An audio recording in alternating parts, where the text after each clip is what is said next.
Hello and welcome to another exciting, thrill-packed edition of your favorite podcast, Hindsight is Horrifying. I am Jason Mitchell, and I'm here with my co-host, Darth Jader. And we are tonight looking back. Well, this is actually part 2 of our Halloween series, our sequence of terror. Yes. Yes, we started off with a truly terrifying movie, Halloween Town. Oh. And now we're in another really scary Halloween horror movie. It's Ernest Scared Stupid. Wait, what? Yeah, that's what we're doing. Oh, okay. You're here for the whole show. So I'm still in. You're not going anywhere. Oh, no wonder you lock the doors and the windows. Got it. Yes, we are doing the, I believe, the 4th in the Ernest canon. I believe Yes, so. in the Ernest P. Worrell saga. Yes. I enjoyed these movies as a kid, so I don't really have a ton of technical research or, points on them. I loved these movies when I was No, that's a what I'm kid. saying. I loved them, particularly this one. Yeah, they were. I love them all. I believe Ernest Saves Christmas is my favorite. Yeah, it's the best one. Yeah. So, listeners, yes, we are discussing Ernest Scared Stupid, and we welcome a good friend of mine to the studio today. This was his special pick, 1991's Ernest Scared Stupid, and he is in the studio with us now. His name is Jeremy. Hello. Hello, hello. Hey. Hey, Jeremy, welcome to the studio. Thank you. Thanks for coming and being on the show today. We appreciate that. And thank you very much for not picking Halloween Town. I don't even know what that is. That is such a big important gesture to me. Michelle kind of liked that you were ripping on her the other day. She was like, I know. Jason's funny. And I was like, it's funny. He's pissed off a lot of the women on the show. So It's all done with love. it is. Yes. It just doesn't appear that way on the surface. No, it never does. But we love you all. Don't worry. Anyway, so Jeremy, why don't we start off a little bit by you telling us, because I'll be perfectly honest, I was a little surprised when you picked this movie for Halloween because you are such a cinephile and you are such a cinematic connoisseur. So why don't you tell us a little bit about from why Hellraiser? Oh, no, wait, you said cinephile. Never mind, sorry. Shoo. Be quiet. Don't scare off the new guest. We just invited him to his first episode, so don't scare him away. But so Jeremy, what went into your picking this movie? So when you asked me about Halloween-themed movies, some of the obvious choices came up, the first being Halloween. Well, sure. I thought that would be too cliche. I mean... Little on the nose. Yeah. Aside from that, there was Hocus Pocus, which I'm not that big a fan of. And that one was actually already claimed by the time you and I talked anyway. Yeah. So.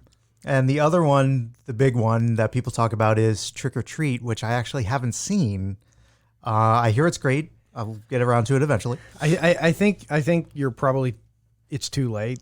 You know, if you'd seen it 10 years ago, Yeah. I think it really would have, but now it's going to just be a kind of a stupid horror movie. Okay. I'm not even 100% sure what this movie is. Trick or Treat? Yeah. Yeah, it's a horror movie. Oh, okay, cool. That's That all. answers all That's my all you questions. need to know. That's all you need to know. Yeah. Okay, yeah, so Yeah. So with those three out of the way, the only logical choice. the only logical left over. choice was Ernest Scared Stupid. the only remaining legit Halloween movie. Exactly. Yeah, and we should explain for those viewers who, because I'm sure there are people who are young and don't have a clue who it's not a Ernest given. is. Just like with Clueless, just like Right, with the yeah. movies that we thought were givens from the 90s. No, doesn't mean you've seen it. Yeah, So Ernest P. Worrell is a character that was invented by the late Jim Varney. rest in peace, Jim. Oh, Yeah, I yeah, miss him. yeah. He was a heck of a guy from everything that I've ever read about him. He was big into Make-A-Wish. Yeah. In fact, I there was an article I read when I was doing show prep for this, where talking about a little girl who the only thing she wanted when she was on chemo was to have breakfast with Ernest, even though she couldn't eat. She could only take food through an IV, but she just wanted to have breakfast with Ernest, and he did it. God bless Jim. Yeah, Varney. he was. It really does sort of color the way you look back on this. You can kind of forgive the hokiness a little bit. Well, not even that. He did have some demons of his own. He battled yeah. alcoholism for a long time, didn't he? That always depressed the holy hell out of me, poor Ernest. But yeah, he was just you could tell that was something that he really struggled with. It wasn't like he was a bad person, but he was just such an angel to everybody that he interacted with. Yeah, I mean, look, he had his demons and his diseases like everybody else does. Yeah. Well, Ernest, so Jim Varney created the character of Ernest P. Worrell for a TV commercial, and it was actually a character that was used in. I saw it written somewhere, and I couldn't verify the number, but it was something like 4,000 commercials. Yeah, with for Ernest. like local companies and products. Yeah, Yeah, I'm actually yeah. in the middle of the article that I pulled up, but you brought it for lots of different things like Taco John's, Mellow Yellow, Coca-Cola, all you name kinds of it. stuff, He's advertised just about everything. Yeah, and then he translated that ultimately into a movie franchise. I mean, do we call it a franchise? I mean, it's more than the 3 movies, so yeah. It didn't last quite as long as the Avengers, but when they interviewed him about that. And, the Ernest cinematic universe. Hey, I'd live there.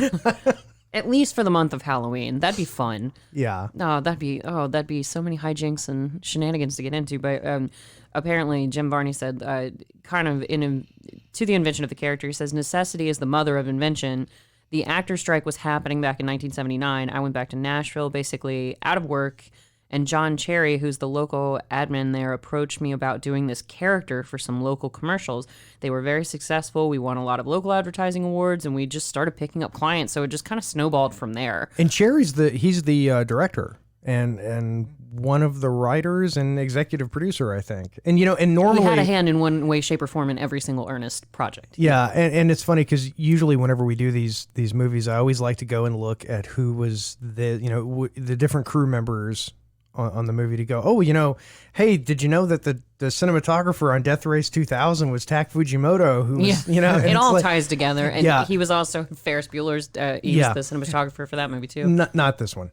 No, for Ferris Bueller. There's no tie-ins. I couldn't find anything worth bringing up. Well, I think they sort of stood alone. So to that end, Jeremy, what was the first Ernest movie you can remember seeing? Was it this one or was it another one? It was another one. I don't know which came out when, but I did see Ernest Saves Christmas, Ernest Goes to Jail, and Ernest Scared Stupid in theaters. What about Ernest Goes to Camp? I don't remember that one. That was my favorite, actually, when I was a kid. Ernest Saves Christmas is my favorite now. See, I think I was a little too young to have ever seen them in theaters, but I know we just had them laying around the house. Because, Jason, you'll really appreciate this. Jeremy, you haven't met him in person, but my dad, my aunt used to tell my dad all the time that he looked like Jim Varney. And so to embarrass her, and sort of tease her in public whenever she and my mom would be shopping, Dad would wear his blue jean vest back in the 80s. I can kind of see it. Yeah, no, he does kind of look like Jim Varney, and and it's not an insult. It's he's fully on board because he would wear a baseball cap out shopping with my mom and her sister, and wear his jean jacket, and then put his cap on and go into a store and be like, "It's me, it's Ernest T," and he's just so jean awesome. Jacket. Oh God, jean jacket. But yeah, so my Sorry, dad Jeremy, is. that was an inside joke. Just Unless you're just super obsessed with Bob's Burgers and you immediately get the reference, just gloss over it. We're used to being ignored. But yeah, so this movie actually starts out with a little girl telling the story of Ernest's great grandfather, right? Phineas Worrell. Does it matter? Yeah, it doesn't. Distant relative.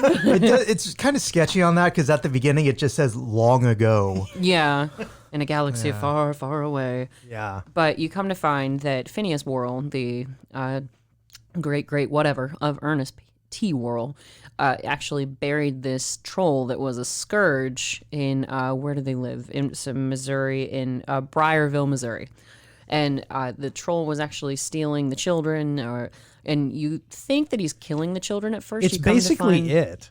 Kind of, yeah. This is Derry, Missouri. It's Derry, Maine. Yeah. So there's a monster stealing the children, and that's obviously problematic for their parents at the very least. I bet the other adults, not desirable. Yeah, the other adults are like, meh, thin the herd. But I think he gets something like 4 children in the beginning before Phineas Worrell buries him underneath this really strong oak tree or something, and curses, or the troll curses Phineas to have dumber and dumber descendants Which to is Ernest. Which is nice because it's sort of actually like the Ernest origin story. It like explains how somebody could be that stupid. Yeah, it's like the weirdest retcon ever. Yeah. Well, and it's funny because Ernest reminds me of a character. I don't know if y'all will be familiar with her. She's a book and a character, Amelia Bedelia. Oh yeah. Oh, okay. Well, she, right? She was the housemaid that took everything too literally. Where the lady who was the lady of the house would be like, Amelia, I want you to dust the living room, and then she would scatter dust all over the place. Yeah. And mess up the living room. Ernest reminds me of her. Eartha Kid. Sorry. Eartha Kid. No, she's worth interrupting anybody for. Why do we even have that lever? I know. Like Pull the lever. Eartha Kid was awesome. Oh God, she's amazing. She's basically just in-person Yzma in this movie, except she looks more Swamp Witch like, but that's about it.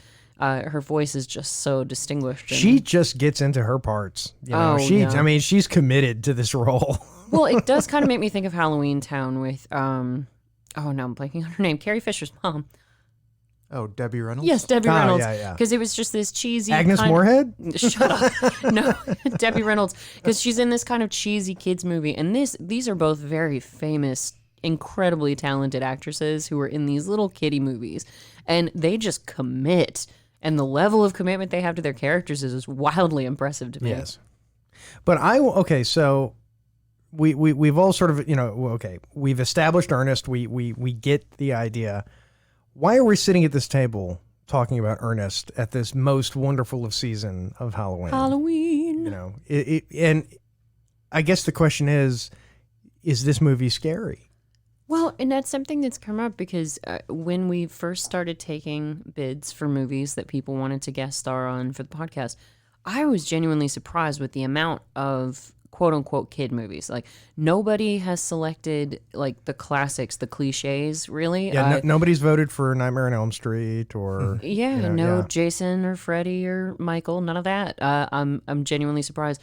And some of them, our first 3 picks, honestly, that we're doing are more on the kid side of things. So what really smacks of Halloween about this movie to you, Jeremy?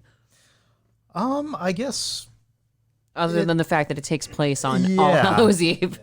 This is probably not only one of the first Halloween themed movies I've seen, but probably one of the first horror. Can you even call it a horror movie?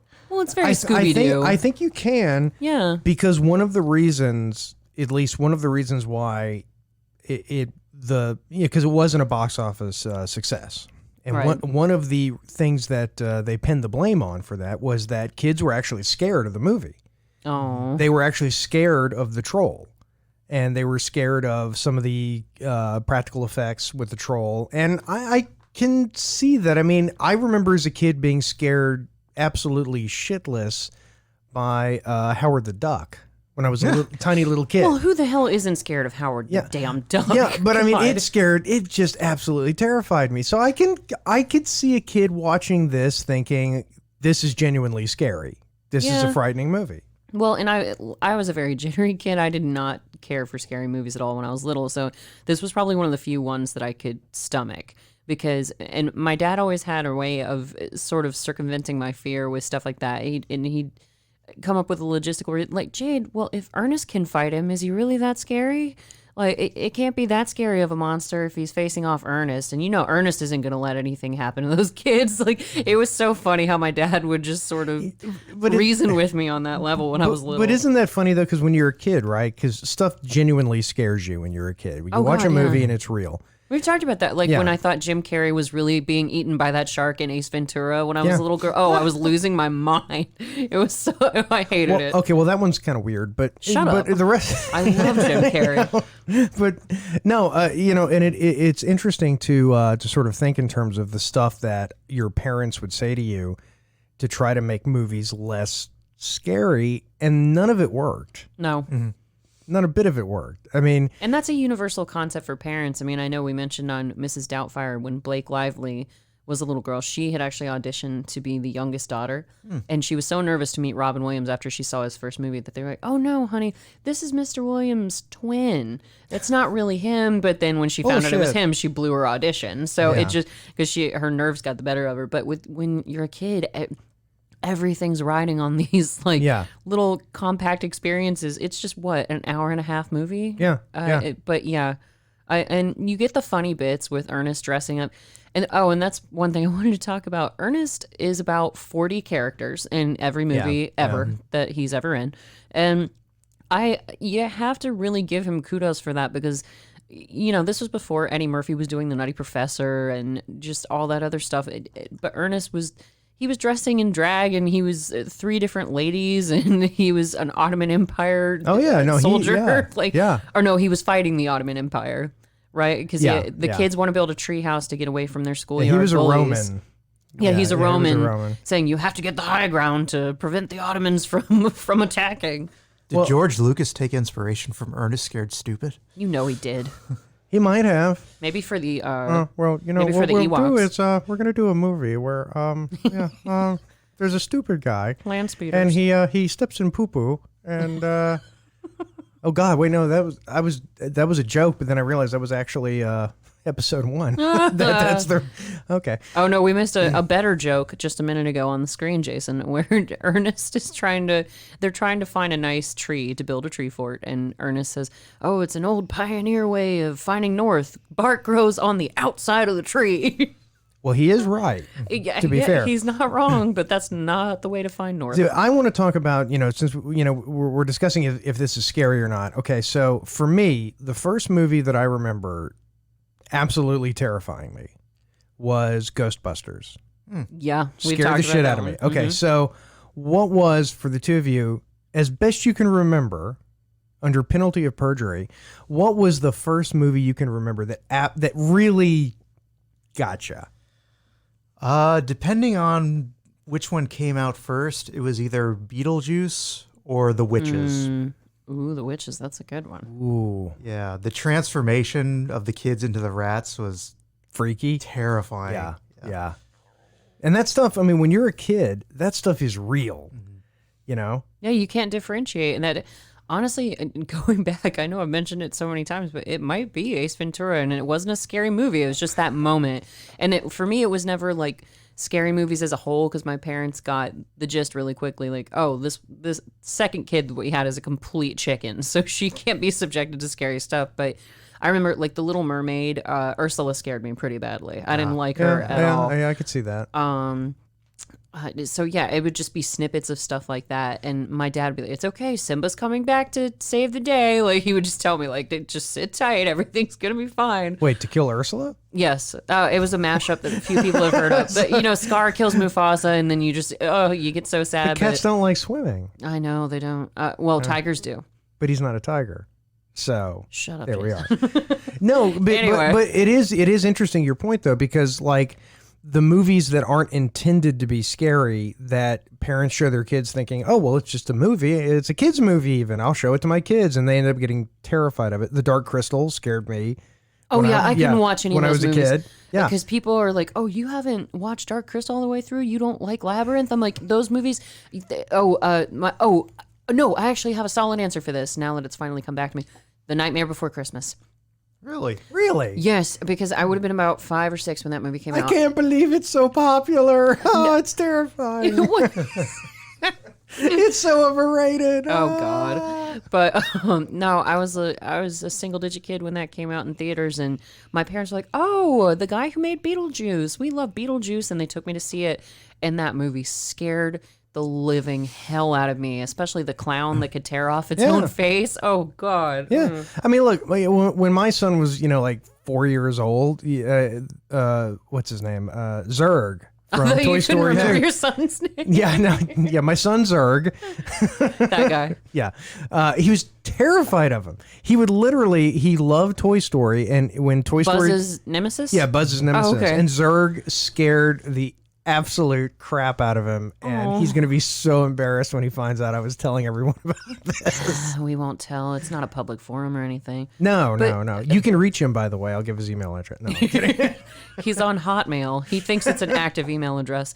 No, but it's to speak to that same point. It's the same for all little kids. I remember watching this really precious clip, and I'm not going to promise to put it in the show notes like Jason always does. We'll put it in the show notes. Don't worry.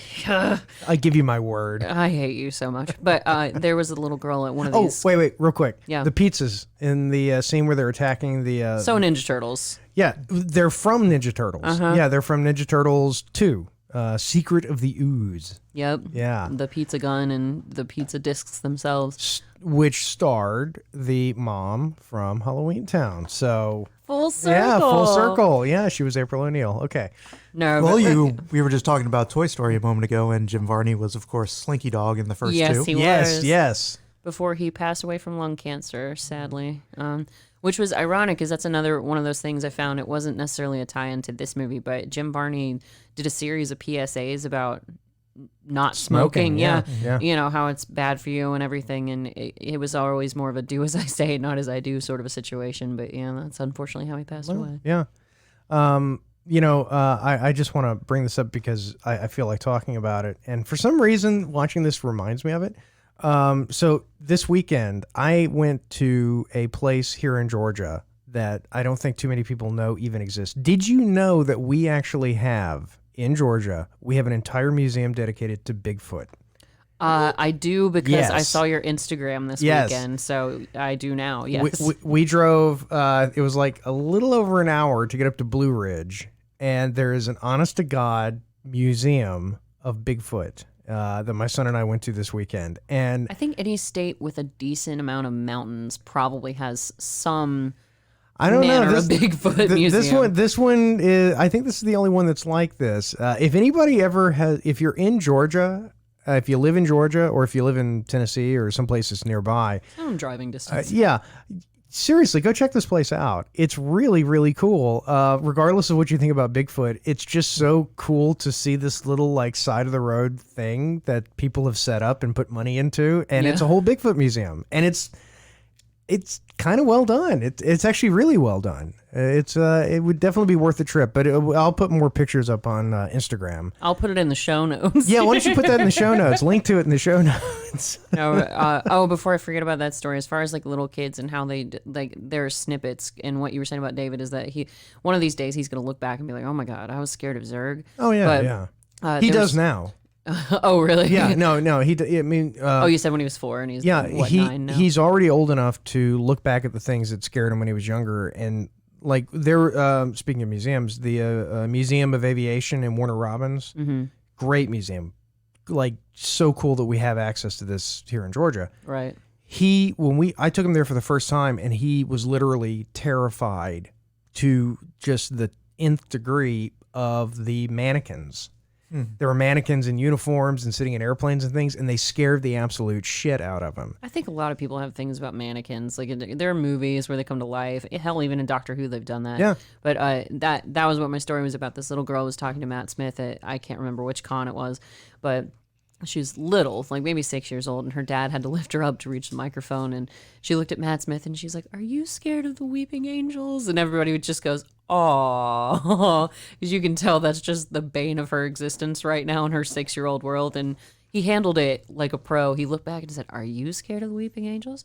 And she nodded and like couldn't even talk to him about it. She was so scared. And he goes, "Well, that's okay, because I'm the doctor and I'm here to fight them all off." And everybody just lost their minds cheering. It's all inspiring. But with her, how many little kids get that kind of resolution to their fears? No. Like, oh, well, the doctor says he's got my back, so I guess I'm covered now. And look, the weeping angels, I submit that as far as the stuff that scares kids, they cannot hold a candle to the clockwork creatures from the Girl in the Fireplace episode. Oh, they're both terrifying. They are those guys are full on terrifying. They're pretty awful. You know, that was a David Tennant episode. But yeah. Unlike the troll in this movie, who has just come to life.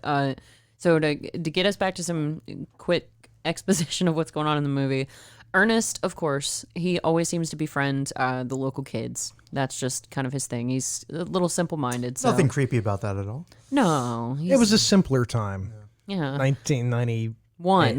Was it 91? Yeah, this movie came out in 91. Oh, wow. But holy moly, I was 12. And unfortunately, well, Ernest is kind of caught in the midway. Like the kids get along with him, but the parents can't really tolerate him because he's kind of stupid and he's bumbling and he's always making mistakes and breaking stuff. He got trapped in his own trash compactor in his big trash truck. So that was the first thing you see him do in the movie. The dog actually traps him. Has a great conversation with a doll. Oh, right. Yeah. That was pretty. He gets trapped and he's throwing his voice to the doll, trying to get the doll to block the gear so that the trash compactor will break down. And he's like, no, don't throw me in there. Look, it's it. This whole movie's just it. Instead of a mucusy troll. Yeah, instead of a clown, it's a troll. But they bring him to life, and in just the simplest way possible, because Eartha Kitt is the old lady Hackmore, and she's got a great line because Ernest is the sanitation engineer of the town, and he's been assigned by the sheriff, oddly enough. Why is the sheriff in charge of sanitation? I don't know. I don't know, but I don't know. The mayor is barking at the sheriff to get Ernest to get off his butt and go clean up old lady Hackmore's estate, which is just covered with garbage that she's turned into statues and stuff. And he's like, well, your yard's filled with garbage, Miss Hackmore. And she's like, it's not garbage, it's representation of the human soul or something like that. But yeah, I know. Garbage. Yeah. Well, so yeah, because I mean, why didn't the cop? You know what? I don't know. I'm why not doing this with an Ernest movie. You're gonna hurt yourself trying to shoehorn logic into a movie like this. But you have old lady Hackmore, the mysterious old hag who lives in town, and you don't know what her secrets are. But come to find, she wants to stay away from Ernest because she knows the lore of the Worrell family and how he could potentially bring the troll back to life. And knowing how stupid and literal Ernest is, she tells him exactly how to bring the troll back to life, and then he does it to everyone's surprise. Yeah, surprise. So, okay, I am actually curious about something because, we have a lot of guests on the show, and it's oftentimes sort of a surprise to me because Darth sends emails, very detailed emails, explaining what's happening on this date and who's going to be there, and I don't tend to read those. And so I just like my show notes. And so I just sort of know that, we're recording tonight, and hopefully it's a movie I've seen. Because I'm definitely not going to watch it. But how do you guys know each other? Where's this from? We met through some mutual friends several years ago, and we've actually been on a podcast together at a different time. Ooh. Yeah. So we've known each other, at least 5 years? Something like that, yeah. It doesn't feel like it's been that long, Jeremy. Oh. Time flies. But yeah, Jeremy's just my awesome bud. So, and he's, like I said, just the most expert at cinematics that I know, honestly. He's always on Facebook talking about all the new movies that he's seen. So Jeremy, why don't you tell the listeners a little bit about that, your whole process with how you go see movies and kind of review them for the public? Yeah, because Darth said that you go see movies all the time, which I respect because that's got to be kind of tough lately. Yeah, the summer season is always the worst. But no, I mean, movies are my thing. Been seeing movies since as far back as I can remember, including Ernest Scared Stupid. So yeah, and I guess around middle school, high school age is when they moved from a hobby to a genuine interest. And I just see everything I can. I have the unlimited plans for both AMC and Regal. So I can see whatever I want, basically. And what was the last movie you saw in the theater? Ooh. Trying to think. It's probably some obscure movie no one's ever heard of. That's okay. In this audience, come on. No. The people who tune in for this, come on. They're mostly across the world. So if it was Australian, especially. Yeah. Was it an Australian film? Yeah, they'll know. I'm trying to think of an Australian film, but not Crocodile Kangaroo Dundee. Jack. Oh, Kangaroo. Skippy. Yeah. Yeah, Skippy. And think of a great Australian. Well, the author was an Australian, Bill Bryson. What's that book that he wrote about Australia? Oh, In a Sunburned Country. Yep. Yeah, but Yeah, I can't think of any Australian movies. I can't remember the last movie I saw in the theater. God, I don't even remember. I think it was Interstellar. It's been Wow, that was. No, I get to see maybe one movie in the theater a year. Yeah, we're not big on going to the movie theater ourselves anymore either. It's just not our thing. Unless it's just something that I'm dying to see, like maybe, back when Pirates of the Caribbean was still coming out. I always wanted to see those in theaters. I like seeing Star Wars, just not necessarily because the movies are all that terrific anymore. It's just there's something different about seeing them on a gigantic screen. I'm going to go see the, I've seen all the three, or two of the three, and I'll go see the third one when it comes out. And I saw Rogue One. I didn't see Solo just because... You didn't miss anything. Yeah, I know. I liked it. It wasn't the greatest, obviously, but I still enjoyed it for what it was. And that's kind of the grain of salt that I'm taking with me, into pretty much all the Star Wars films now. See, and I watched Rogue One, and I watched it because a friend of mine said, when you go to watch it, the way you go watch Rogue One and enjoy it is don't think of it as a Star Wars movie. Just get it in your head you're going to see a war movie. And I said, okay. The fact that you have to build up a defense mechanism in your head to see the movie. It makes sense because it's part of a franchise. It's part of the, it's the Star Wars. It's a Star Wars story, Here's $20. Go see a Star Wars. Yeah, basically. But as a war movie, as a sort of, okay, this is a bunch of, a ragtag group of people going off and doing some, Guns of Navarone mission. Well, yeah.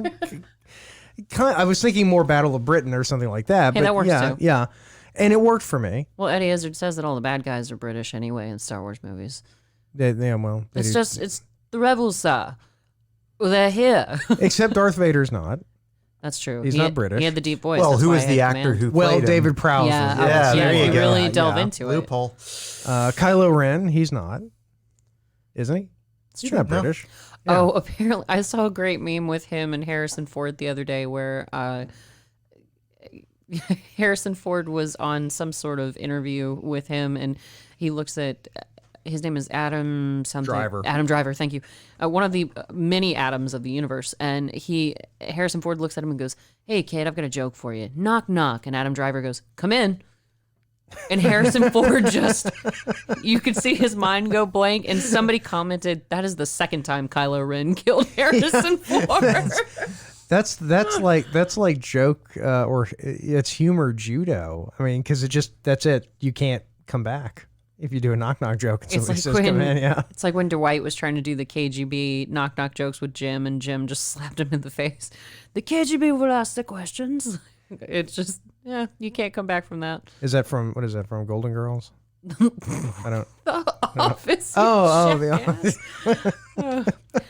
But anyway, so there was a movie we were discussing, and to the point of the commercials that Jim Barney used to do, Jason, that's what makes me think at this point in the movie, he goes to, I can't remember the guy's name, he goes to the local store where this guy is clearly just a swindler selling stuff straight out of an Adam West Batman movie. We've got troll repellent. I would buy all of that shit though. I'm telling you that right now. It's an Acme store. It's I would be bankrupt if that man owned a store. We've got troll guns and troll seed. We've got troll bait. We've got all this troll stuff. And it just charges him like over $1,000 for all this crap that isn't going to help him. Literally, my fingers are so close that there's, almost no space between them. I was this close to spending $40 on a second generation Bigfoot foot cast this weekend. That's who you're talking to. Yet another collective for the Batcave. Yeah, I didn't do it. I finally was like, you know what? This is finally over the line. I've hit rock bottom. Toe over the line. Rock bottom. Because Jeremy doesn't know this about you. Your big collection at home. You've got everything. You said the proton pack fell through, but you've got the portrait of Gene Hackman. Yes. You've got all the scale models, some of which you can see in our studio. What else have you got in your? Well, I had the two disappointments. One was the proton pack fell through, and the hat from Josie Wales fell through, and that one actually ended up disappointing me more. Oh, because were you actually going to wear it? Yeah, hell yeah, I was going to wear it. Oh, you know what you should do? Not anywhere near my wife. You know what? She'd slap you silly. don't take pictures in that damn thing. No, but you know what I could totally see buying is the hat from Night Shift that they give to Henry Winkler for Christmas. Oh yeah. Actually, I've kind of decided that's what I'm going to be doing for Christmas is buying people movie memorabilia, because you can go on the internet and you can find pieces of movie memorabilia. Oh yeah, I've already decided what I'm getting you for Christmas. Actually, cool. All right, it's happening. It's not memorabilia, but you'll appreciate it. Yeah, I think I know. Yeah, I think I know yours too. And the cool thing about buying movie memorabilia for people is that it's the ultimate. You didn't know you wanted this, but as soon as you see it, you go, "Oh my God, I wanted this." Yep. I think you and I are going to be really good at picking out gifts for each other for exactly that reason. I got a friend of mine an autograph, a Jessica Walter autograph. Oh, and it was like, it's literally what he said. It was like, I had no idea how much I wanted a Jessica Walter autograph. I'm getting a frame right now. Now I have one. Oh, let's see. I could do with an Eartha Kitt autograph. Also, R.I.P. Poor. Yeah, well, oh, man. Eartha Kitt though. I mean, she was pretty. She up was there. older. Yeah, she was pretty up there. That made a little more sense. But Yeah. we're at the point in the movie, listeners, where Ernest has clearly risen the troll blah, from blah, blah, troll, blah, the blah, blah. dead. And this is it's kind of a thing with kids movies where you don't have to be tuned in the entire time in order to really follow the story. But you should be. Ooh, It's captivating. ominous. Well, it's the fifth or sixth viewing, you really pick up on the subtext and the layers that are written into the script, and Oh yeah, and all the subtleties. I still want to read the book it was based on. Excuse me. Just imagine. Don't tease me about this. Imagine based on a book by Stephen King. It wouldn't surprise me, especially the post Family Guy Stephen King. 7,000 pages of cocaine-fueled nonsense. Well, and we've already discovered the troll's weakness at this point in the film as well. And that is, Jeremy, do you want to tell the listeners? Miak. Milk! For those of us that don't speak Klingon. Yes, so Ernest actually gets away from the troll, which, once again, I'm not going to try to force logic into this film. I don't know why the troll was trying to attack Ernest in the first place. Because he's a Worrell, right? Yeah. And that's like he's got like a family grudge. But his whole focus is on kids. He's not invincible until he turns 6 children into wooden dolls. And which also, this is a question maybe you can answer for me, Jeremy, being the Ernest Scared Stupid Expert. I assume you are if you pick the movie. That's not an insult. That's where your life ended up, right there. Yeah. That's on your business cards now. This is the last you'll be hearing from me. Yeah. Hi, I'm an Ernest. I just got an unfriend request on Facebook. Huh.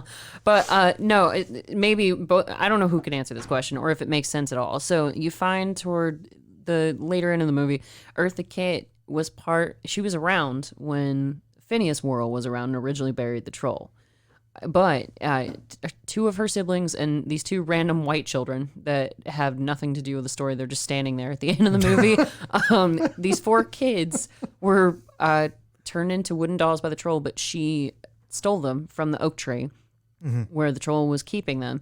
And he's got to have 6 total before he can become invincible and summon his army of trolls. Mm-hmm. And so she stole the 4. Like, wouldn't the troll just hunt down those 4? Does he not know that she has them, or how does that work? Because he's already killed 4. And, like, if he comes back now, he's got to kill a whole fresh batch of 6 kids. So yeah. So when he turns the kids into dolls, he places them on the tree. So that's the whole thing, is he needs to actually physically place them on the tree. So okay, in those little grooves where he was. Yeah. Okay. So since Eartha Kitt has the 4, those don't count. Okay. Yeah.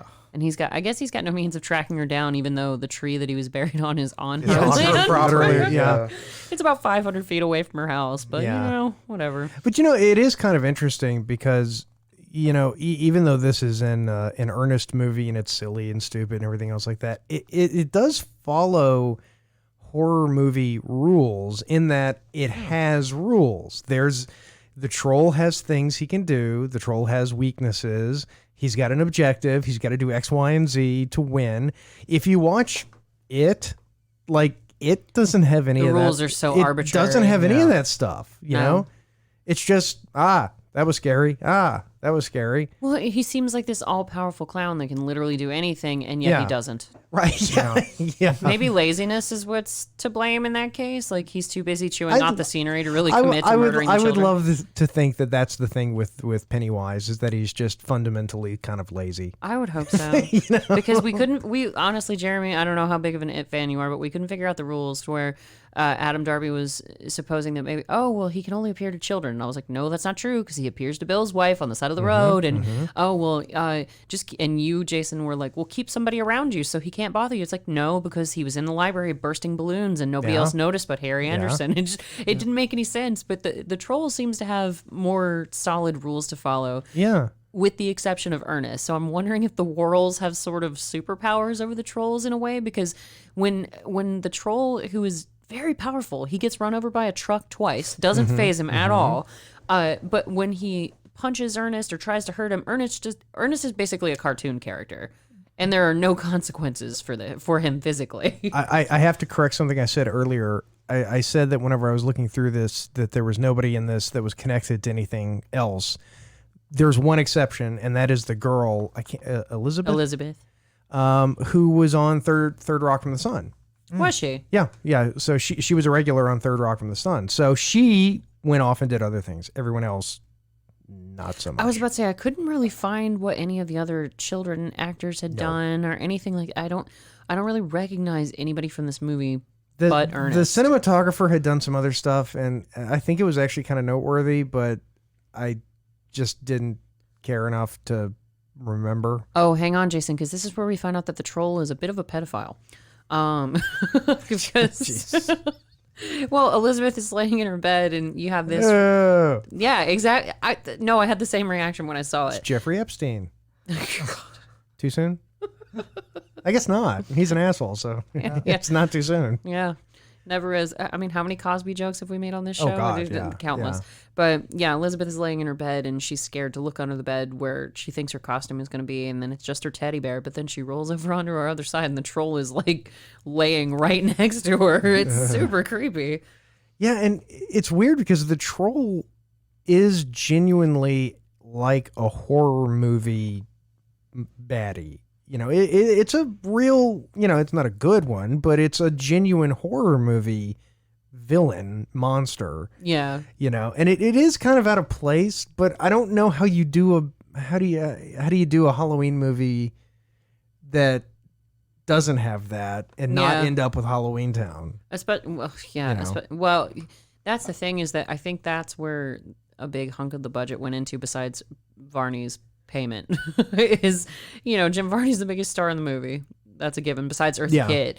But then it's like they actually paid attention to some of the costuming, whereas in Halloween Town you'd see somebody with a dog mask that they clearly bought from Party City, and then they'd be like in a no I think Oriental Trading Company. That's even a step down. Party City's above where that was. Well, and whatever Milo's trainer's fee was. Not Milo, sorry, that's the dog from The Mask. Jack Russell. Rimshot is the dog in this movie, Rimshot. Sorry.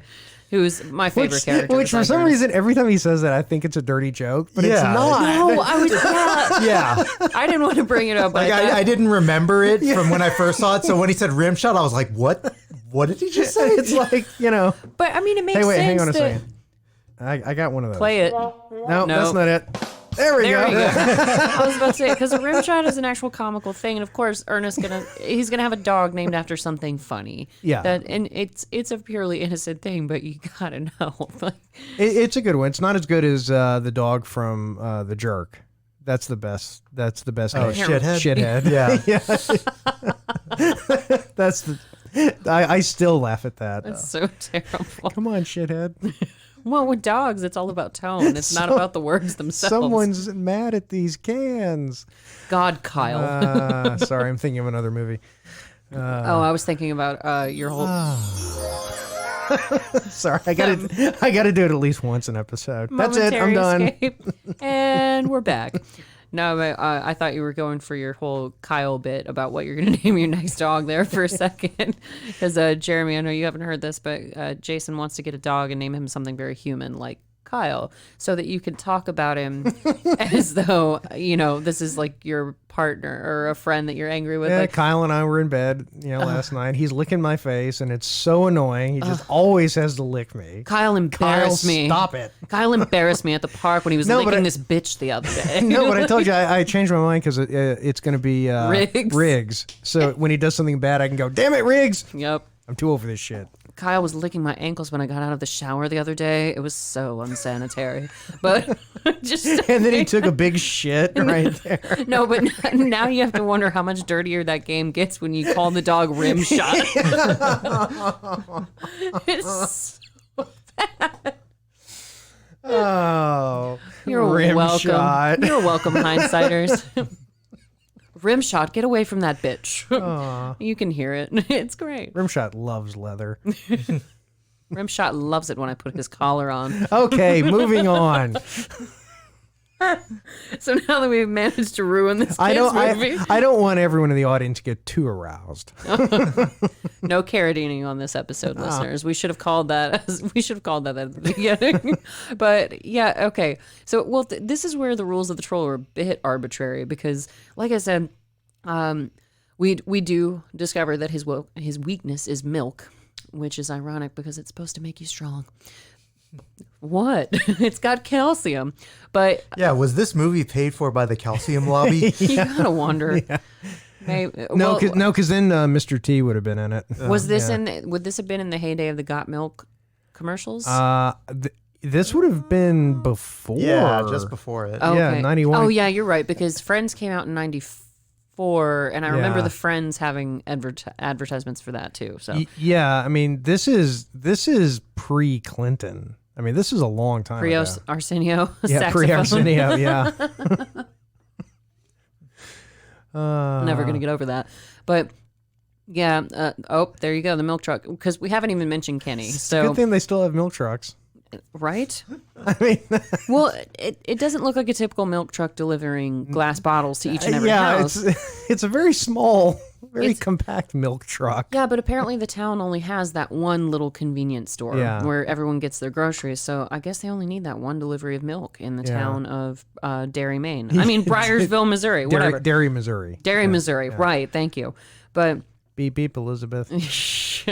beep, beep, rim shot. But so I'm not going to stop It now. just sounds so dirty, and I don't know. You're welcome. But yeah, so Ernest still has his big monster trash truck that he's Yes, which that he's cruising around in. hint, that'll be important. Yeah, believe it or not. We paid for the truck. Well, We're gonna no. film the truck. No, the truck isn't really all that important, to be honest. It gets him in trouble. Yeah, because well, Ernest has got these little like Acme traps that he's trying to set up all around the town to trap the troll. And at one point, I think we already missed it because he was setting up that huge like Acme bear trap, and he was putting his whole body against it, like trying to weigh it down to flatten it. Yeah. And he's got his dog with the stick that's supposed to stop the trap from springing, and he's like, "Come on, Ramshot, give me the stick!" And the dog just ignores him and walks away with it, and it snaps together. And instead of splitting his body in half like it should have, it sprung him about 50 feet up in the air. Well, so what if Ernest is a supernatural being? Oh, no! We're not doing this. I've had it with your damn conspiracy theory. No, it's a fan theory. Well, I guess it's Halloween, so I'm going to allow it. But I know you weren't actually going to follow that up with anything. The two things I do when I watch any movie is ponder how much it could be improved by the addition of Batman. And I've yet to find a movie that can't be improved. I've yet to find one movie that wouldn't have been better with Batman in it. And a recent episode where our friend Randy came on proved that on Animaniacs, Batman actually showed up and made the episode a little bit better. So Yeah, and then somebody said, "What about Batman?" And I said, "Of course that would be better. You'd have two of them. two Batmans. Two Batmen.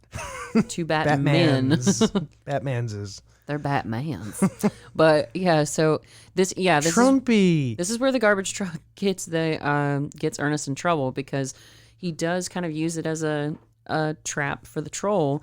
And meanwhile, the schoolyard bullies that, we mentioned about 40 billion years ago, the ones that are bullying the geeky kids of Bryersville, who are, the whole impetus for them wanting to build the treehouse in the first place. They're wearing troll masks and trolling the poor geeky kids and scaring them because the geeky kids and Ernest are the only ones that are aware that a troll is, looming around. And so that's scary. But now these two kids get trapped in Ernest's garbage truck, and it turns out, oh no, they're the mayor's children. Yeah. Uh-oh. Yeah. And it's sort of like, I guess, a parallel to Halloween Town, where watching the movie, you realize that the antagonist, the mom, is right the whole time. And, she's the sensible person.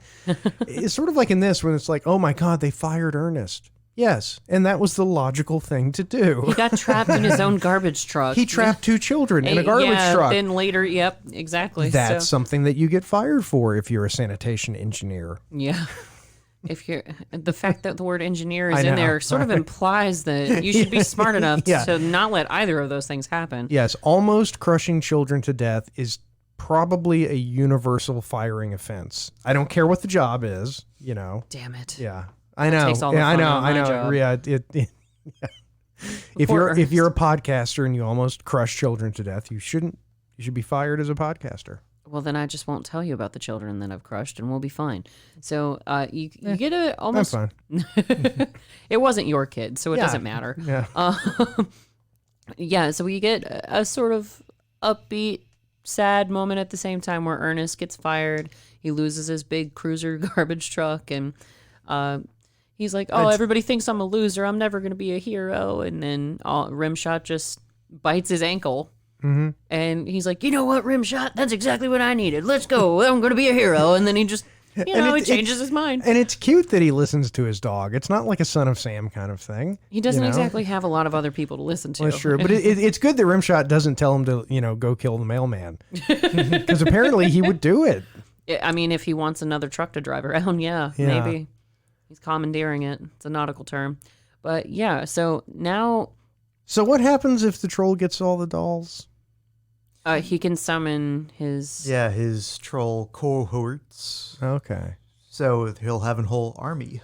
So he's got to have a perfect set. Yes. But what's with because Ernest calls them Brussels sprouts. So the way that it works is the troll keeps taking every child that he turns into wood back to the tree and putting them in the little grooves like you were talking about, Jeremy. So yeah, and the trees kind of like feed they do like look like the pods from Alien. A little bit, like snotty pods. Like all the trolls are covered in mucus in this movie. 80s and 90s, everything had to have mucus all over it. Yeah, and I wasn't a fan monsters. of that. Yeah, I'm not a fan either. It's off-putting to me. I mean, with the cocaine, everything was all about noses. Yeah, so. yeah.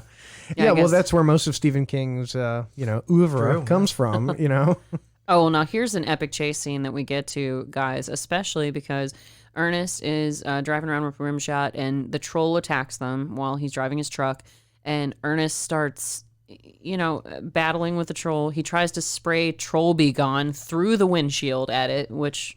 classic Ernest move. And then the troll starts smashing in the windows and stabbing through the top of this with this sword that he suddenly has, trying to kill Ernest. And he keeps stabbing in the same place, thinking that definition of insanity, doing the same thing over and over. It's a troll. What do you expect? That's racist. Are you implying that trolls are stupid? No, but so... Just very angry. What do you have against the Irish? That was racist. Gene. That's Leprechaun, not troll. Oh, okay. Has anyone claimed that movie? No, that's a good one. Yeah, That is. yeah. Jennifer Aniston, start. Oh God, that's right. Uh-huh. Oh yeah. Hey, everybody's gonna start somewhere. It's true. Hey, George Clooney was in a Killer Tomatoes movie. Yeah, yeah. He was also on Roseanne. Yeah. Ugh. But oh yeah, he was on Roseanne. Yeah, he was Booker on Roseanne. Yeah. Jim Varney was also on Roseanne. So there, full circle. Wow. He was in the the last season where everything went off the rails, and it made me so angry with the ending of that show because I caught up with it on Amazon Prime. Yeah, but then they retconned it, so. Yeah, and but then Roseanne went off the rails in real life. Yeah, then they canceled that. Yeah, so, it just sucks.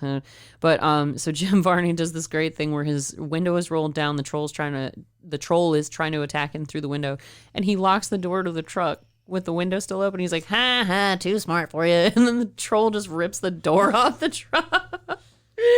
And so it does get a laugh. But what's amazing about this is that meanwhile, Rimshot the dog has taken over driving the truck, even though his little puppy feet cannot reach the gas. Well, he may have had cruise control on at the time in a truck that old. Logic. Yeah. Well, it's hilarious because the dog can shift gears. Yeah. He's like, Ramshot, throw it in reverse or whatever.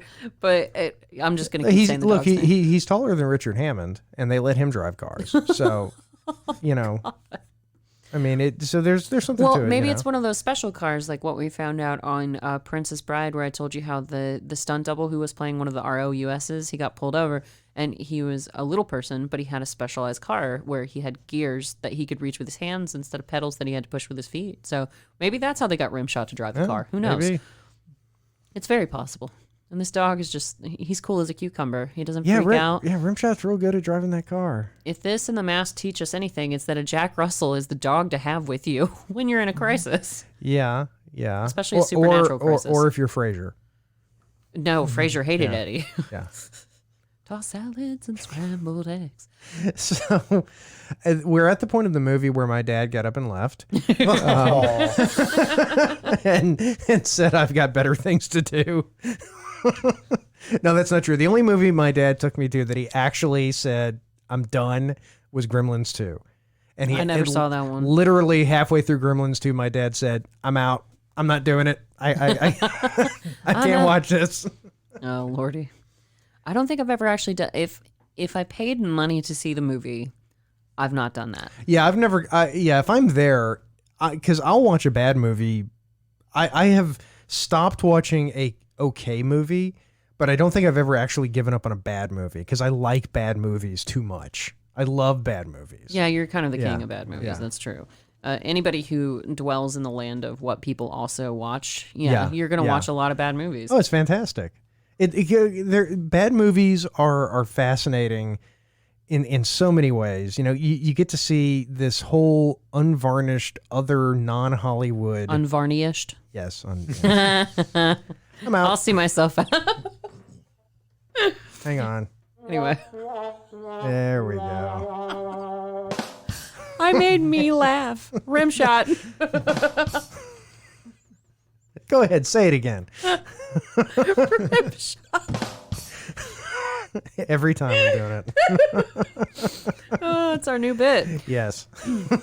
But we do have a nice Acme moment where Jim Varney gets... Totally an Acme moment. Yeah. It's funny how so many movies we've watched are just... They've got these Acme qualities to them. But he gets trapped in a metal barrel. Mm-hmm. Of like troll repellent or something, isn't it? I wrote that down in my notes actually. When he's traveling in the truck and fighting the troll at first, I didn't see the barrel in the bed of the truck. It's like it suddenly just appeared. No, it was there. It was? It was there. Oh, then I must have missed it. Because it had, because that's the reason I hadn't noticed it before, but just now I noticed and it said troll something. And I'm assuming it wasn't like troll pheromones. It makes me think of our like old school Batman where it would say like Gotham City acid. Yeah. Just okay. If only that's the way the universe should work. If you have a bunch of acid, it should be stored in barrels plainly labeled acid. Yeah, Walter White. Jeez. But what does he sell? Okay, so we've skipped to the school dance or school Halloween party.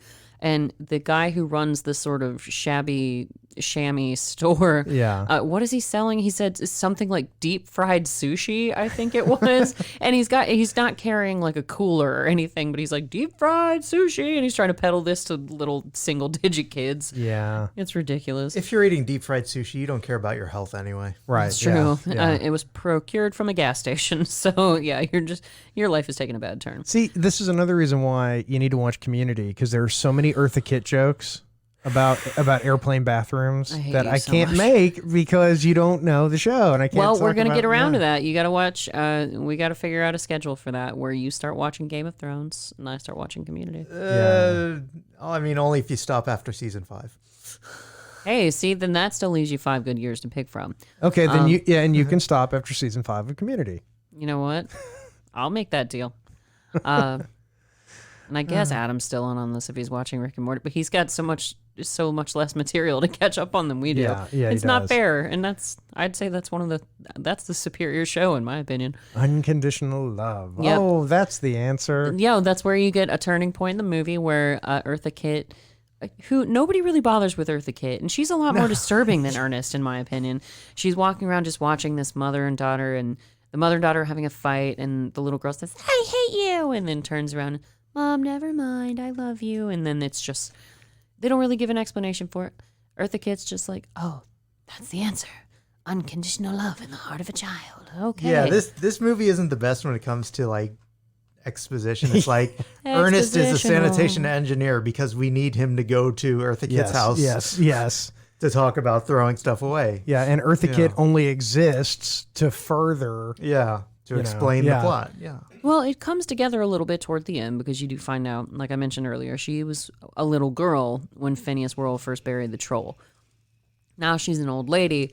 And but the part I don't understand about that whole thing is she is so against the Worrells. She's like, oh, no, the Worrells will bring the troll back through the portal and it's terrible. But the only way to get her siblings back and the other two kids who were turned to wood when she was a little girl is to bring the troll back and undo the curse. Yeah. So why has she been preventing him from coming back all these years? Well, and also too, the Worrells in the beginning were the ones who caught the troll and put him under the tree. So I don't know. I guess they just gotten so progressively worse each. Maybe like I imagine this backstory with Eartha Kitt where okay, so Phineas had a son. The second Worrell. Okay, that's great. Maybe she teamed up with him and tried to get him to bring it back, and it was a massive failure. And then the dumber and dumber and dumber the Worrells got. I'm sure it was in a deleted scene. If we ever get our hands on the director's cut, you gotta wonder. I'm sure that'll be there. Yeah, I'll look for it in this article. 45 minutes of extra footage. I gotta understand. So okay, so the troll, and the troll, and we said it before. It is genuinely scary. And I can see why kids would have been freaked out by it. And in a way, that troll sort of ended the Ernest run because this was the last theatrically released Ernest movie. Yeah, there was one where he was supposedly supposed to be a pirate, but it was never apparently an official Ernest movie. Yeah, and they did direct a video. They did a few. Did they? Yeah, they did several direct to videos. Okay. But this was it as far as the cinema, the theater or theatrical release for Ernest, and it is it's kind of sad.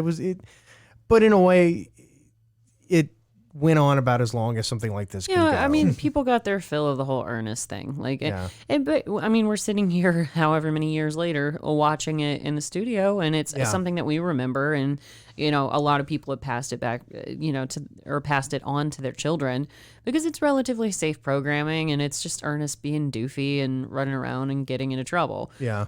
But it actually does have more of a story than any of the other Ernest movies. It does, and this is this moment right here is part of it because at first you think that the troll. Sorry, hit the wrong button. They said rim shot, and I was gonna do that. I'm still learning how to use this. The subtitle said rim shot, so Jason jumped the gun a little bit on that. But you find Ernest's poor little dog gets turned into wood, just like the other children. That made me super sad. No, I was so upset. Yeah, this was the most emotionally invested I got in the entire movie. Yeah, and I mean, literally, go kill that. Oh yeah, yeah. No, it's we've talked about this before. It's like, okay, haunt and kill our children, whatever. Don't kill our dogs. You come after my dog, I'm gonna kill you. I will sick Marky Mark on you and John Wick. You don't even understand. Yeah. But yeah, so you find out that never seen John Wick. I haven't either. Yeah, never seen it. I don't know that I could watch it. It's kind of like I Am Legend because I have a German Shepherd, and after watching that movie with Will Smith and his German Shepherd, after what happened to that dog, I'm never watching that movie ever again. Well, there is a website that tells you whether or not the dog dies. Really? It's actually called "Does the Dog Die?" Yeah. All right, yeah, I could, yeah.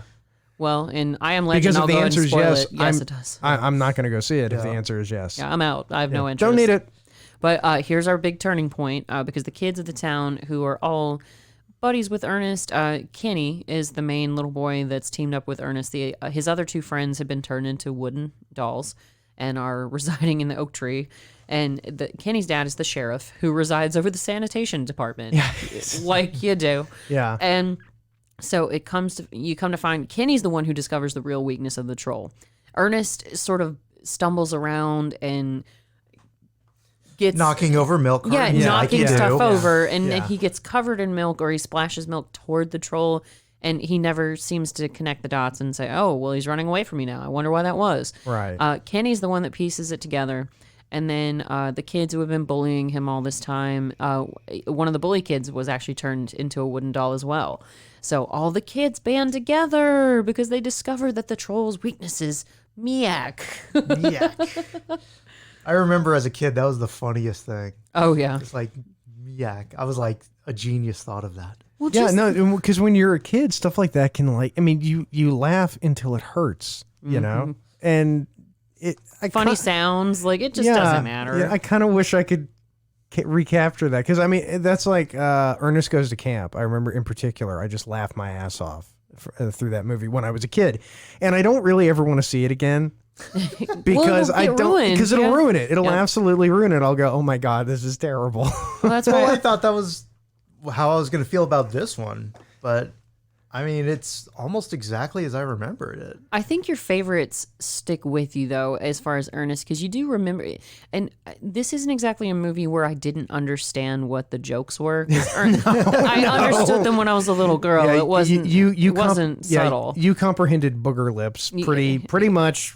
Yeah, got that. Ernest was on my level, so I really got it. But I rewatched Ernest Saves Christmas a couple of years ago because I was just treating myself to a bunch of Christmas movies in December, and I was like, you know what? I haven't watched this movie in years, and for whatever reason, the line where he's got the reindeer in the back of his truck and he's got to deliver them on time in order for Christmas to happen. He's like, I got to get the you know what to you know where by you know when. That cracked me up as a kid. And I rewatched it and I was like, that's not particularly funny. No, but it's just Ernest's approach to it where he's like, he thinks that everybody should be in cahoots with him. Yeah. Because he believes in Santa Claus and he's on a mission. Yeah. And that seems to be the crux of a couple of his movies where he's on a mission and he's got to accomplish this and get it done. And he thinks everybody should just be on the same page as him. Yeah. And they're not. So very often they're not. Well, Ernest is sort of like, I'm sorry, but I'm going to do it. This is coming up organically. Oh, no. There's a character in Community in one episode. It's Britta's ex-boyfriend who is a carny, and his name is Blade. Of course it And the whole thing is that no one can figure out why a carny named Blade would be somebody that a woman would just become obsessed with.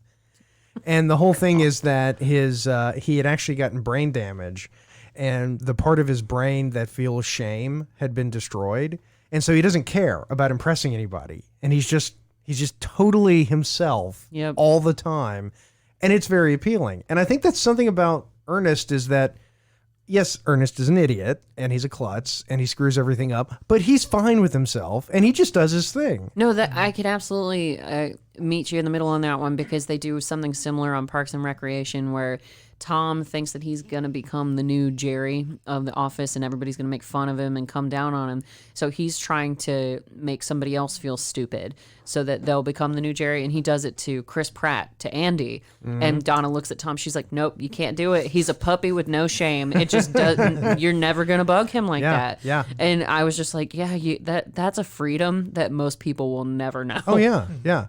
The ability, and it's not to say that you should be a person who doesn't want to be liked, but I think it's very affirming to be the sort of person that if you're not liked, that doesn't bring you down too much. Like I'm going to be myself, and I would like people to like me for being myself, but if they don't, that's not going to make me feel bad and make me not want to be who I am. And that's Ernest. Ernest is. No matter what, Ernest is Ernest, and he's genuine. Yeah, he is, and there was you a can lot. Even say he's Ernest. Yes, I deserve that one. Yeah, yes. Okay. Rim shot. There you go.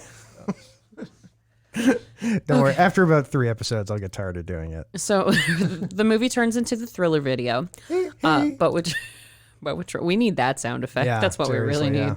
Because you don't really have the range for that one, Jason, No, to be no. perfectly honest.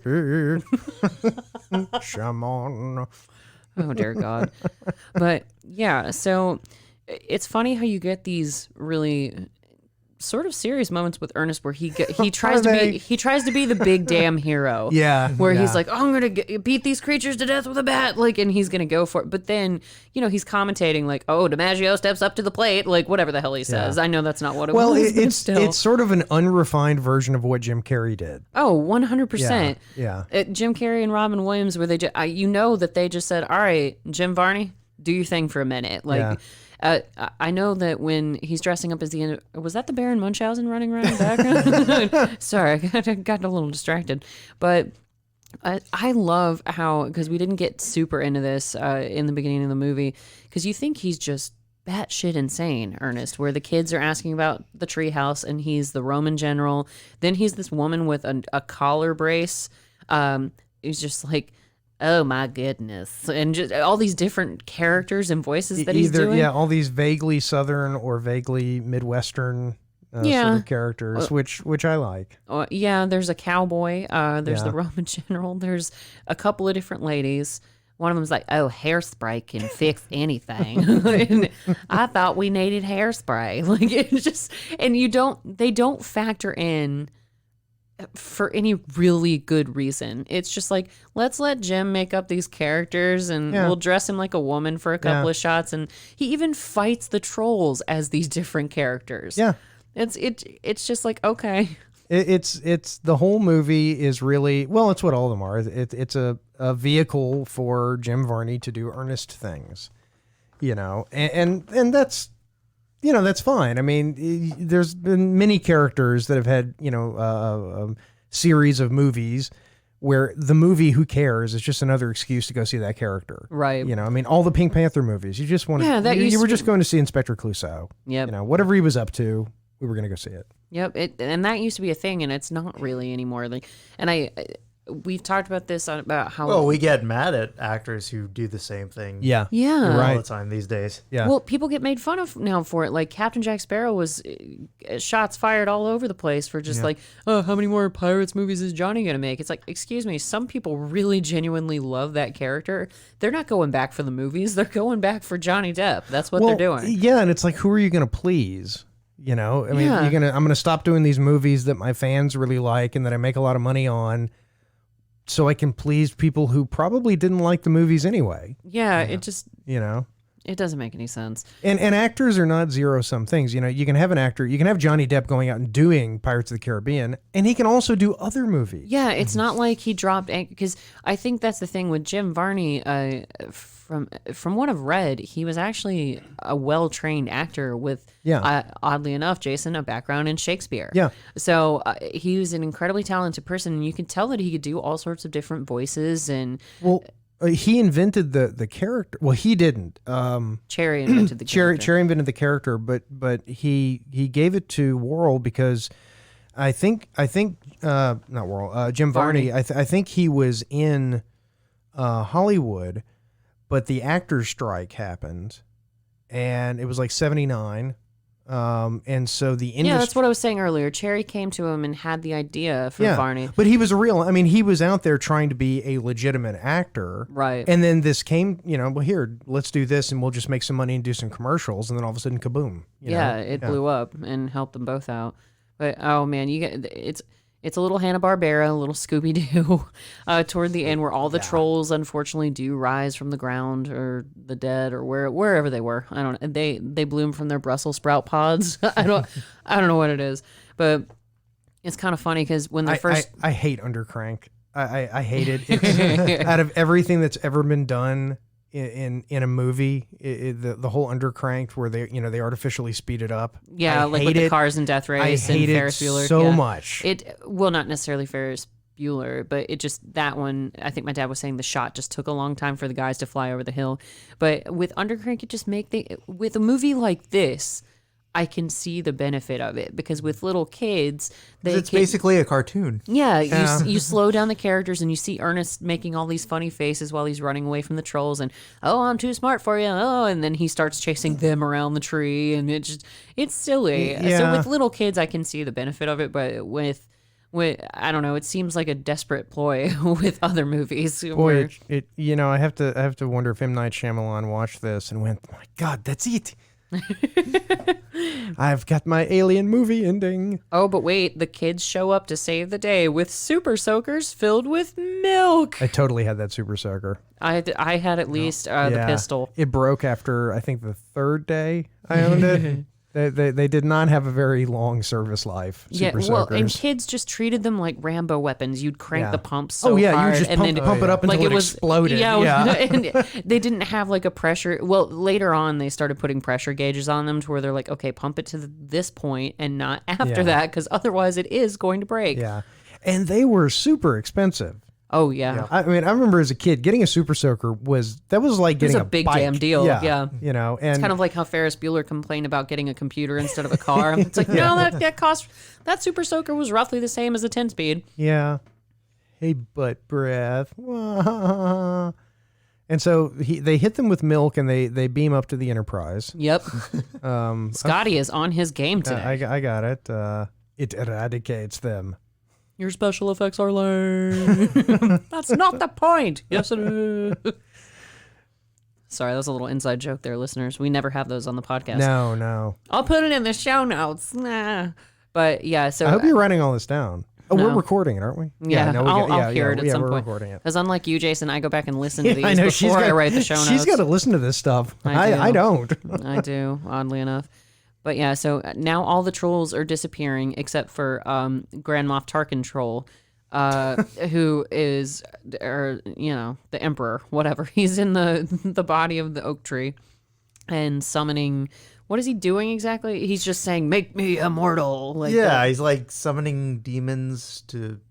That part's not really. Like you do. Yeah. like you do. But Eartha Kitt, you gotta love this. The one seriously silly moment she has. Well, she's got two that I really like. So a troll comes up to her and they just scream in each other's faces, and she scares it away and it runs off. Yeah, she is just full on committed to that scream too. I'm telling you, she's on Eartha it. Kitt, after seeing this and having just recently watched The Emperor's New Groove for the first that movie time, is pure gold. yeah, it's like Great. I have a newfound respect for Eartha Kitt. Can we do that movie now that you've seen it and Yeah, I'd love you to do actually it. like Yeah. it? Because I suggested it forever ago and you were like, no. Oh, here we go. Oh, look, they're using those hook things. Like Ernest is like 40 different characters. He's the Red Baron. He is Viggo Mortensen from Hidalgo. And about 12 other people. No, Viggo Mortensen was Jim Ernest. Varney. Was Ernest from Ernest Scared Stupid.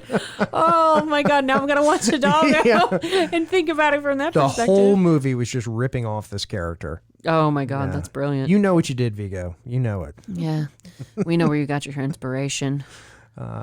But yeah, so, and Eartha Kitt has that one other moment too, because Jason, I thought of you when we were watching this movie last night to get ready for the podcast, because Eartha Kitt has that big, like, witchy poo hair that's all blown out, and she steals a bicycle to get back to her property / the swamp, and she steals the little bike and runs away, and her hair's wafting, and I was like, right, Lillian! It does look like that. Like from Kimmy Schmidt. But she, at one point, she crashes the bike. And she's sitting there in the middle of the road, and there's this urgent fight happening, and she knows it's happening. She's got to rush home, but she's sitting there fussing, like trying to fix the chain, and the kids zoom past her. And she's like, oh, but my bike. And they're like, there's no time. And then she just runs off again, like, oh, yeah, maybe this isn't important right now. But she does have some good golden moments on this movie.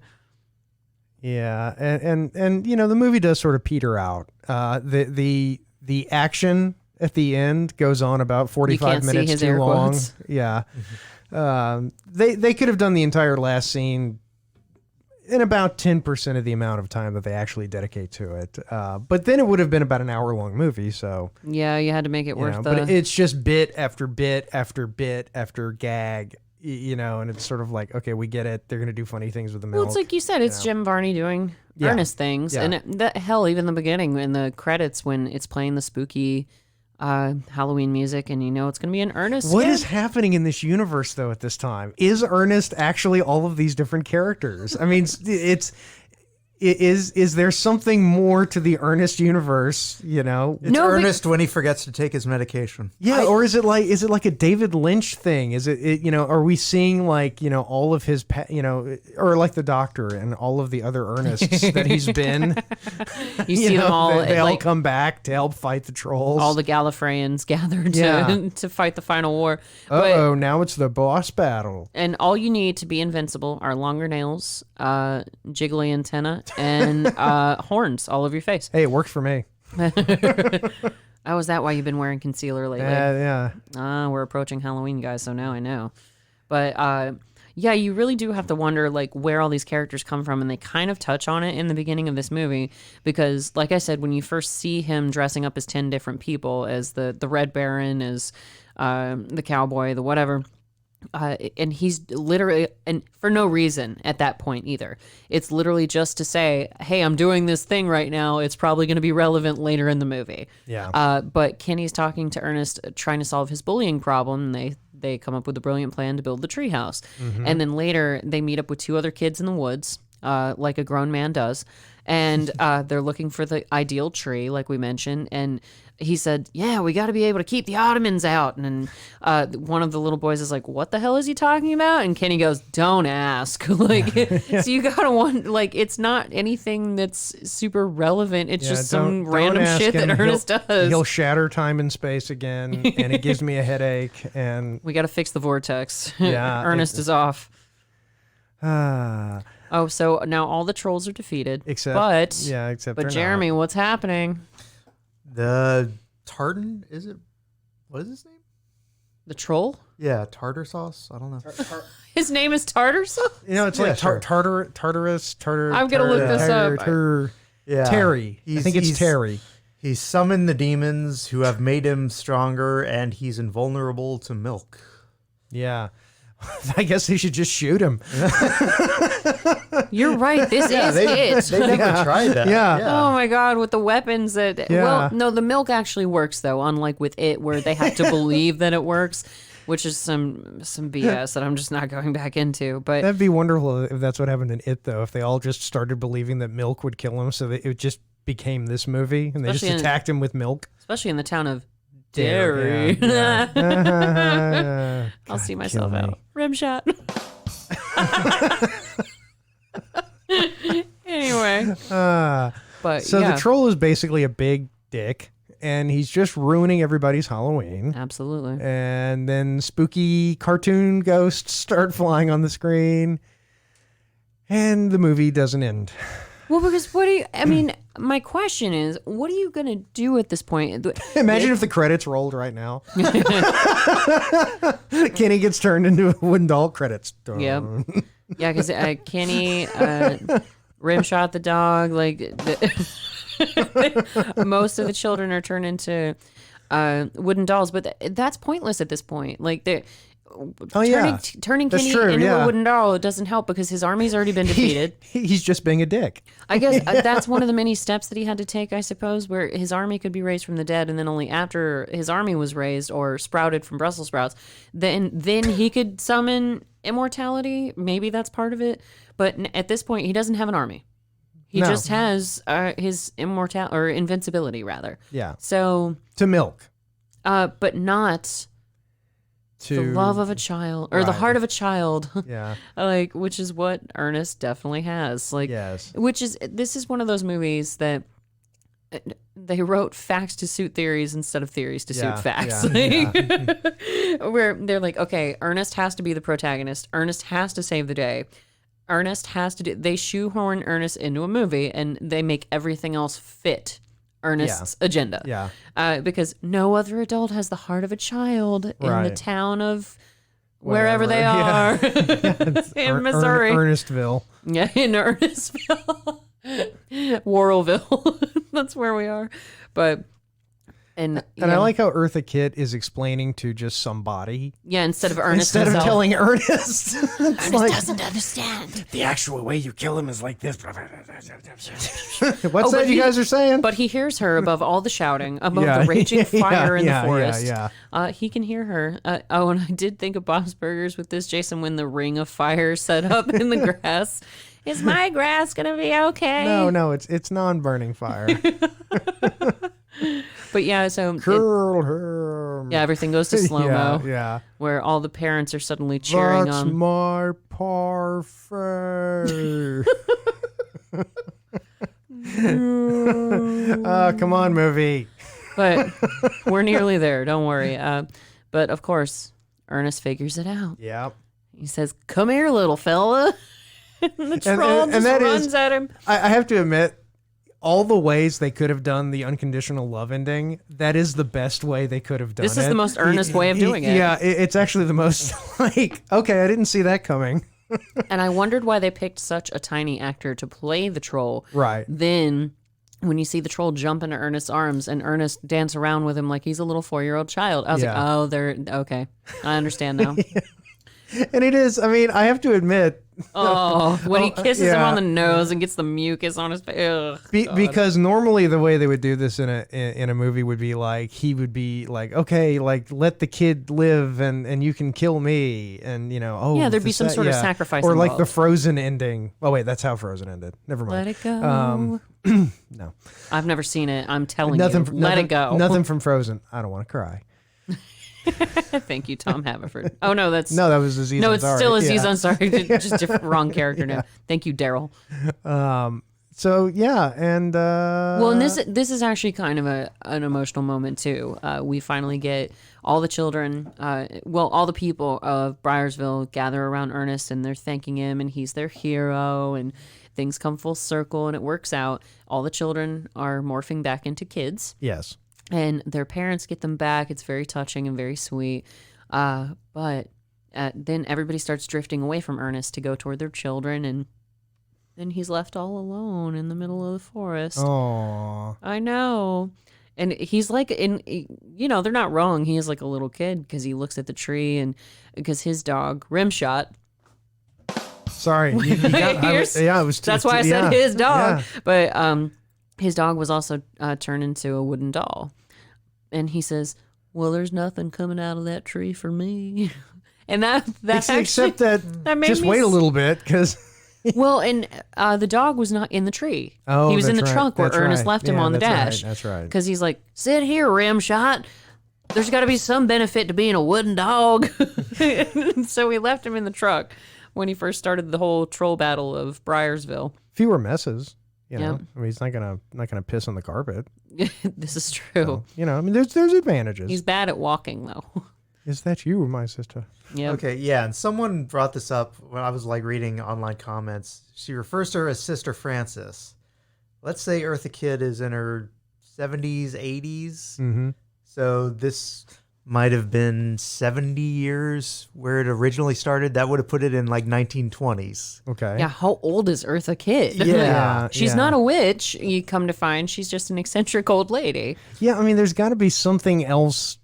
Maybe she's a explaining supernatural why- being. Maybe she. Well, it would make sense that she is. Oh, Although I prefer to interpret Ernest as a supernatural being. It makes more sense that way. That he's actually Somehow. not stupid. He's from a parallel universe. Or no, he's actually from the universe running the simulation, and he's entered the simulation. But and what he he's just doesn't having fun with realize it. is that it's all inside a bigger simulation. Yes. Yeah. He was the janitor at the building running the simulation. Yeah. Hey, I'm gonna put this thing on. Yeah. Oh, but then Hey, Eartha Kitt's in this one. yeah. Oh, it's old Eartha Kitt. Sorry. But then Ernest gets his puppy back, and you end on kind of a weird note where Eartha Kitt goes up to Ernest, and she sees he gets Rimshot back, and that's great, and he's happy again because his dog was all he had. And then you're pretty sure that Jim Varney starts making out with the dog because he starts crouching lower and lower below the camera line, and Eartha Kitt looks up at the camera like, what the hell is going on right now? So Hey, maybe he was. Roll credits. You know what? Maybe he was. you never know. So That was Ernest Scared Stupid. Yes. Again, one of the most terrifying movies in the Halloween I know I'm going to have nightmares when I go home genre. tonight. No. Look, compared to Halloween Town, this was, the Ten Commandments. At least you get your classic Ernest moments out of this movie. Well, yeah, at least I have like very, very good childhood memories associated with this, as opposed to Halloween Town, which was just a pile of garbage. Just to note, I'm looking at the credits. One of the Apprentice editors was Kevin Grutert. He went to edit the Saw movies. Really? Yes. Taking a lot of inspiration, obviously, from this after movie. these movies, Yeah, he probably yeah. would have had to. And connect to Carrie Elways once again. Hi, Carrie. Wait, You're awesome. Saw. Carrie Elways was in Saw? I never saw it. But he was in the first Saw movie. Oh, Yes. I never saw it. Yes, he was in the first Saw movie. Yeah. And the 7th, for those who didn't make it that far. I didn't because, like I said, I'm not a fan of scary movies. It But disappoints me that he was in Saw. because Carrie always was in the first one, that's why I saw it, because I'm an avid Carrie always person. But yeah, so Jeremy, this is the portion of the show where we actually go and take our trademark scale of quality, the Alf to Seinfeld scale, and we see how the movie or TV show in question stood up on that scale. So I'm not sure what you've listened to of our episodes, but the quick synopsis of how it works is Alf is the worst, Seinfeld is the best. The reasons why is because they flipped the script on us as kids. So when we were kids, you think Alf is genius, it's so funny, it's all this, and then you're grown up and you're like, oh, it's garbage. Gotcha. Whereas Seinfeld, it bores the life out of you because you don't know what these boring adults are complaining about as far as cutting Snicker bars in half and all this other nonsense. Then you grow up and you're like, oh my God, it's me. Seinfeld is me. So that's why Seinfeld is at the top of the tier and Alf is at the bottom. So where does Ernest Scared Stupid belong on this scale to you? Trying to think of a show that would compare to that. It's not the easiest scale to put something on, because if you watched it when you were a kid and you loved it, and you watched it as an adult and you loved it, it's really a 5.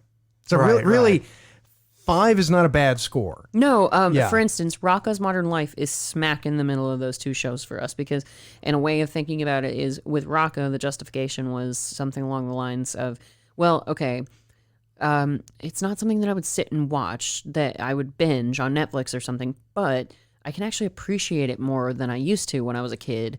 And it doesn't lose any of its funny kid humor to you, but you get more of the jokes. You can appreciate it. You can appreciate it more overall. Yeah. So I think Ernest Scared Stupid is equal to Rugrats for me. Okay. We haven't scaled that one, so Okay. Yeah, that's one of those where I liked it as a kid and I also liked it as an adult, but there are some things I picked up. Yeah, I was honestly watching this expecting it to be horrible, but it's funny. It's not a particularly good movie, but if you go in knowing exactly what you're going to get, you're going to have a good time. Yeah, you can't go into an Ernest movie expecting something more than an Ernest movie. Exactly. Yeah. I would give it like a 4.9 because because I loved it whenever I was a kid, and I groaned a little bit, not much, so it's just like a notch below what it was for me when I was a kid. So again, that's not a bad score. It's just saying that it's kind of about consistent with what it was whenever I was younger, I'll agree with that. And honestly, I have a little more sentiment toward these movies with my dad, who does honestly kind of look like Jim Varney. Yeah, that's what And I'm going to he's- think of now anytime I see him. and he'll do the voice for you if you ask him to. It's great. But yeah, I don't know. I've got fond memories of watching this movie, and just it makes me think of my dad when I watch them, and it's just everything I take with kind of an earnest grain of salt. Just but he's sweet, he's earnest. So I'm gonna give it a 5.5. All right. Okay. Well, I think that just about wraps it up. Does anybody have any news, announcements, anything as far as projects anyone's working on, or social media where social you would media like where for we people can to find people you? can find you? I'm on Letterboxd if anyone wants to see where I gave Ernest Scared Stupid 3 stars out of 5 and other unexplainable ratings of the movies I watch. My name is Spectrum EFP. Just search for that. Give me a follow. Read all my horrible reviews, and there you go. Hey, and you know what? We can put a link to that in the show notes. Sure. Oh my God. Yes.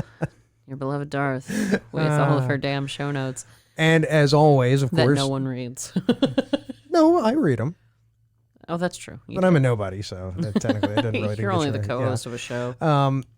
As always, you can find us on Twitter at Hindsight horror. and on Instagram at, Hindsight is horrifying. and of course, you can always find us on the web at hindsight.show, which is just a fancy way of going to hindsightishorrifying.com, but I got tired of saying that. Yeah, we did all these crowdsourcing and testing. No, we didn't. Jason just got Yeah, I tired just of how did it. long our name was. So, listeners, please feel free to visit us. We've actually released a couple of new episodes and have more than usual coming your way this particular month because we are closing in on our first season. Yes, And yes. we have more fun Halloween episodes coming your way. We're not going to tell you what they are. We'll leave the spooky secrets up to you. It's more Ernest movies. Yeah, you have to- yeah, it's nothing but Ernest. It's Ernest all the way. Jingle all the way. Welcome to hell. No, but you have to tune in to find out what other awesome movies we're going to be doing for Halloween. So stay tuned. And once again, thank you for joining us for your drive time, listening time, ignoring your significant other time, whatever time it is for you. We appreciate you, and we will see you next time. This has been Darth Jader with Jason Mitchell. and our good friend. Jeremy. Thanks for tuning in. Have a great evening.